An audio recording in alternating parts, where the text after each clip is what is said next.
Assalamualaikum warahmatullahi wabarakatuh.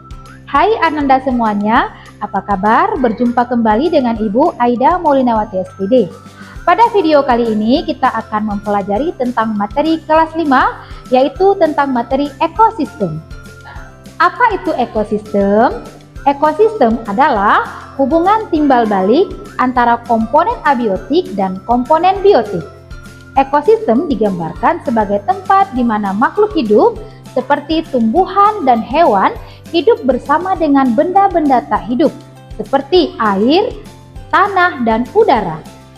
Di dalam ekosistem, semua makhluk hidup saling bergantungan untuk bertahan hidup.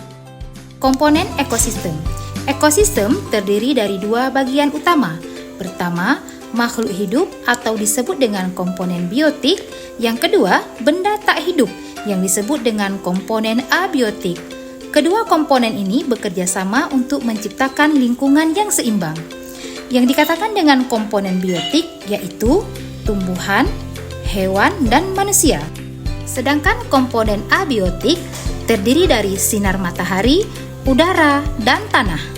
Selanjutnya, kita lihat ekosistem berdasarkan cara terbentuknya. Ekosistem berdasarkan cara terbentuknya dibedakan menjadi dua jenis ekosistem, yaitu ekosistem alami dan ekosistem buatan yang dibuat oleh manusia. Ekosistem alami adalah ekosistem yang terbentuk secara alami tanpa campur tangan manusia, seperti hutan dan laut. Sedangkan ekosistem buatan adalah ekosistem yang diciptakan atau dimodifikasi oleh manusia untuk tujuan tertentu, seperti taman, sawah, dan kebun. Ekosistem berdasarkan lingkungannya. Ekosistem dibedakan berdasarkan lingkungan, yaitu daratan dan perairan. Setiap jenis ekosistem memiliki ciri khas dan dihuni oleh makhluk hidup yang berbeda. Kita lihat ekosistem darat. Ekosistem darat adalah ekosistem yang berada di darat dan memiliki variasi suhu, curah hujan, dan jenis tanah yang beragam, seperti ekosistem hutan, padang rumput, dan gurun. Sedangkan ekosistem perairan adalah ekosistem yang berada di perairan, baik air tawar maupun air asin, seperti ekosistem danau, sungai, dan laut. Contoh ekosistem. Ada banyak jenis ekosistem di sekitar kita. Di hutan terdapat pohon, hewan liar, serangga, dan tanah yang menjadi rumah bagi banyak makhluk hidup.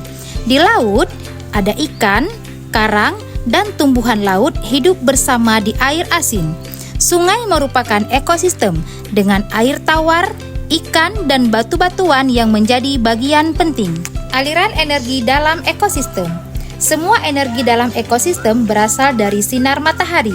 Tumbuhan sebagai produsen menangkap energi matahari melalui proses fotosintesis untuk membuat makanan. Hewan sebagai konsumen mendapatkan energi dengan memakan produsen atau konsumen lain. Pengurai seperti jamur dan bakteri memecah sisa-sisa makhluk hidup yang telah mati, mengembalikan zat hara ke tanah sehingga bisa digunakan lagi oleh tumbuhan.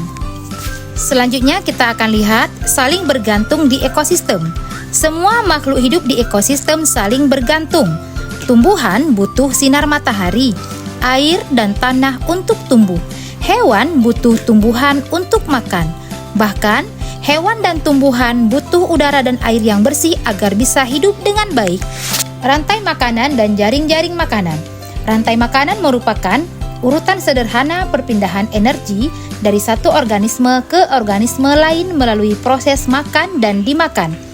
Jaring-jaring makanan merupakan hubungan yang lebih kompleks, di mana beberapa rantai makanan saling terkait, menunjukkan ketergantungan antar organisme dalam ekosistem.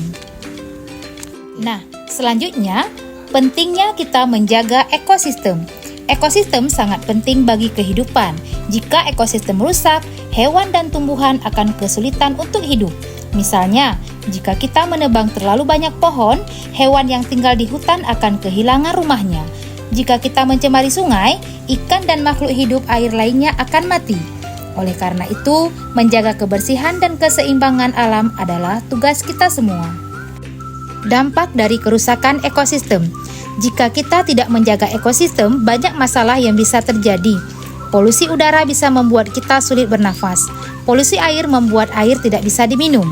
Hewan-hewan kehilangan tempat tinggal mereka. Selain itu, bencana alam seperti banjir dan tanah longsor bisa terjadi karena kerusakan ekosistem. Nah, bagaimana cara kita menjaga ekosistem?